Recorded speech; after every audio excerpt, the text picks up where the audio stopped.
Ini Pak Arteria yang mau nanya ini, bintang top kita. Silakan Pak Arteria.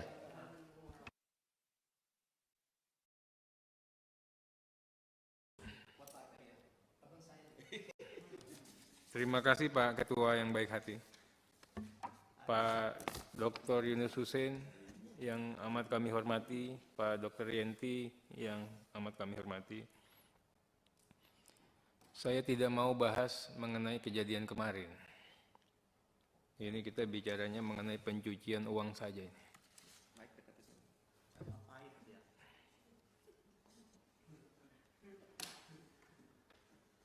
Pencucian uang, pasal 1 ayat 1, didefinisikan sebagai segala perbuatan yang termasuk atau yang memenuhi unsur tindak pidana berdasarkan undang-undang ini. Definisinya nggak jelas ini, Bu Dokter. Kalau orang awam nggak jelas, Pak. Kasihan ini. Saya aja anggota DPR juga masih bingung bacanya, Pak. Pencucian uang adalah segala perbuatan yang memenuhi unsur-unsur tindak pidana sesuai dengan ketentuan dalam undang-undang ini. Definisi yang tidak menerangkan. Dan tidak mendefinisikan. Jadi, ada perbuatan-perbuatan yang termasuk juga mencuci uang, tapi tidak bisa dipidana. Kalau dari definisi pasal 1 ayat 1 itu, Pak dan Ibu narasumber. Sekarang saya mau tanya, perbuatan-perbuatan yang mencuci uang yang tidak bisa dipidana itu yang mana? Ini kan tafsir a contrario. Atas tafsir pasal 1 ayat 1, saya minta klarifikasi. Kemudian pasal 1 ayat 5, transaksi keuangan mencurigakan. Tapi pasal 1 ayat 1 sepakat ya, ada pencuci uang tapi tidak dipidana. Sepakat dulu nih kita ya. Bisa nggak begitu? Atau nggak sepakat? Yang kedua, pasal 1 ayat 5, transaksi keuangan yang mencurigakan, transaksi keuangan yang menyimpang dari profil, dari karakteristik, dari kebiasaan pola transaksi. Ini saya diajarkan hukum perbankan sama Dr. Yunus Hussein, ini dosen saya, Pak. Nah, kalau untuk menilai ini, siapa yang menilai profil, karakter, kebiasaan pola transaksi? PPATK. Atas penilaian PPATK boleh tidak di-challenge, minimal oleh pihak yang sedang terperiksa. Oh, boleh. Di pasal yang mana? Saya nggak melihat. Justru ada ketentuan yang namanya tipping off, anti-tipping off ya Pak Dr. Yunus ya. Waktu kita diperiksa ini bank nggak boleh ngasih tahu kita ini. Padahal kita nasabah terbaik sama banknya itu. Kita dikerjain banknya nggak boleh ngasih tahu. Nah, ini yang kita katakan kalau diberikan kewenangan yang seperti itu amat sangat membahayakan. Kita tidak bisa membersihkan diri. Tidak bisa melakukan upaya klarifikasi. Kenapa saya katakan begitu? Karena nanti endingnya adalah di 44, pasal 44L. Perdebatan itu berakhir pada saat menyerahkan hasil itu kepada penyidik. Ini yang seringkali kejadian dalam praktek. Negara ini menghilangkan kearifan lokal. Bagaimana musyawarah untuk mufakat, bagaimana nanti kok musyawarah bukan kita turunkan lagi atau kita naikkan lagi. Bagaimana kita ini tabayun. Tabayun itu diklarifikasi dulu. klarifikasi, ini benar enggak transaksinya transaksi apa? Oh, kenapa nariknya sekian? Itu loh. Nah, ini kami juga mohon nanti diberikan penjelasan. Kemudian yang transaksi mencurigakan yang patut diduga untuk menghindari pelaporan yang wajib dilakukan oleh undang-undang.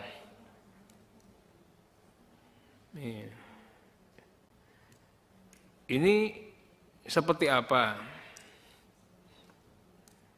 Nanti saya ingin tanyakan juga, jangan-jangan nanti misalnya untuk menghindari kewajiban perpajakan masuk ke sini ya, Pak Dokter ya?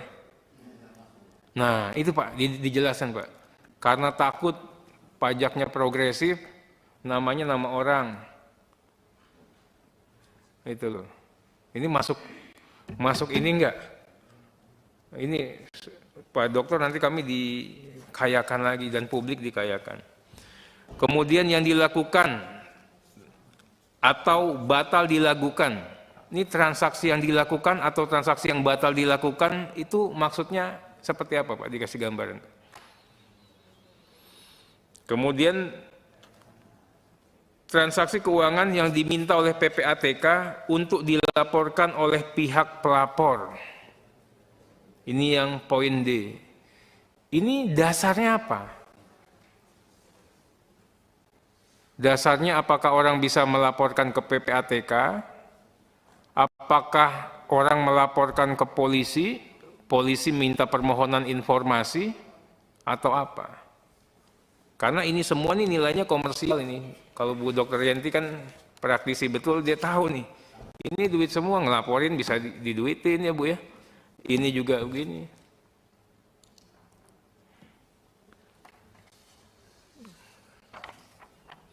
Yang pasal 2, Pak.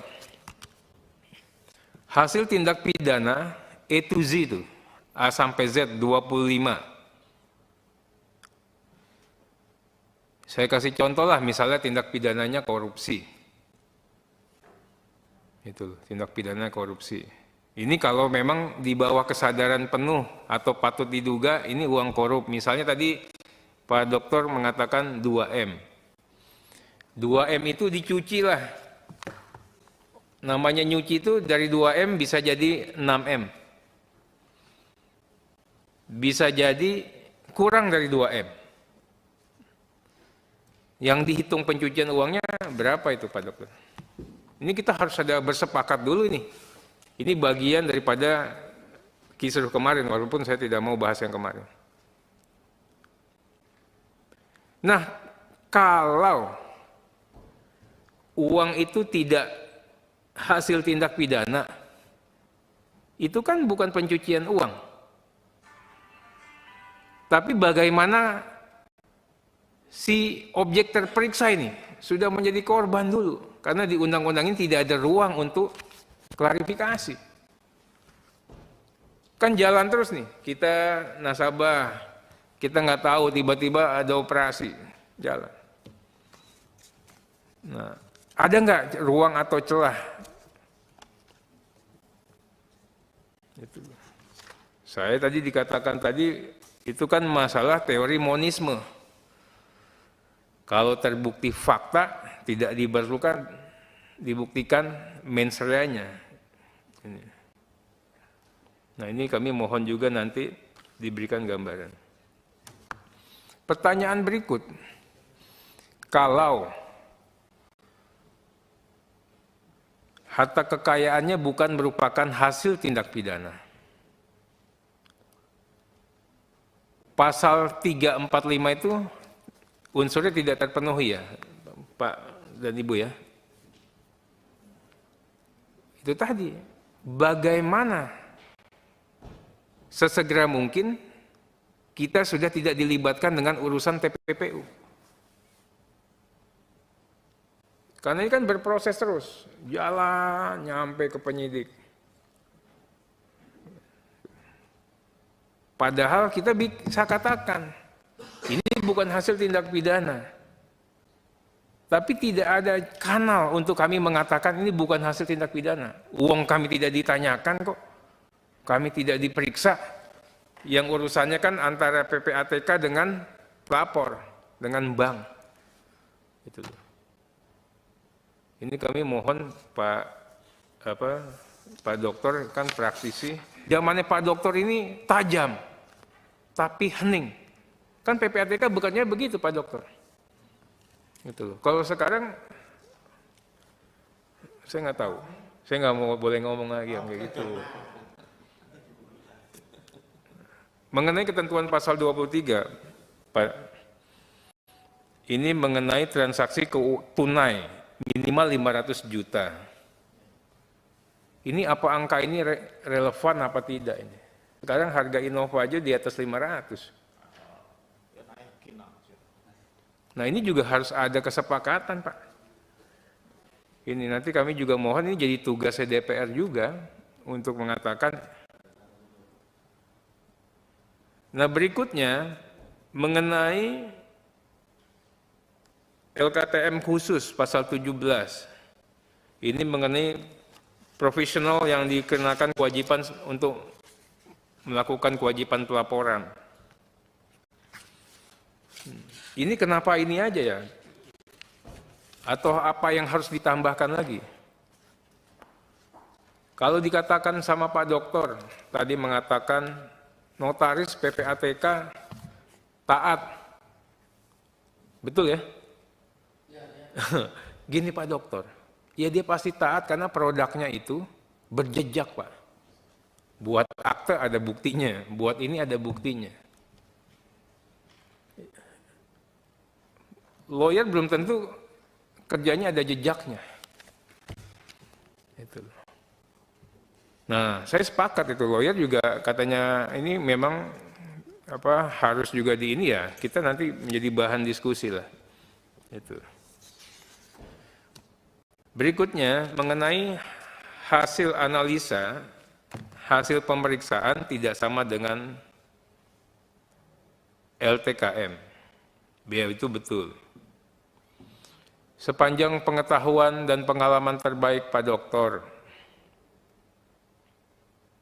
itu memang betul bahwa dalam membuat LHA, LHP itu, pihak yang menjadikan objek itu memang tidak ditanyakan, Pak. Atau memang bisa saja ditanyakan. Tidak boleh ya? Undang-undangnya tidak boleh memang ini. Oh, jadi memang tidak boleh itu ya. Oke. Itu loh. Jadi memang tidak boleh. Oke. Nah, berikut. Singkat ya, waktu kita. Saya bolehnya udah banyak-banyak nih.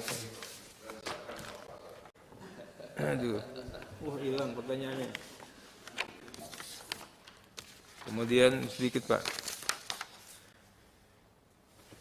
Boleh nggak? Misalnya ada pelapor. Saya laporin Tobas. Tobas melakukan tipu gelap 372, 378. Saya ke polisi, Pak. Saya ke polisi. Saya bilang Pak Polisi, jangan 372, 378, TPPU-nya mainkan. Pak polisinya main nih. Sat. Ini. Kemudian minta permohonan informasi, Pak. Polisi minta permohonan informasi. Tas. Gitu. Hah?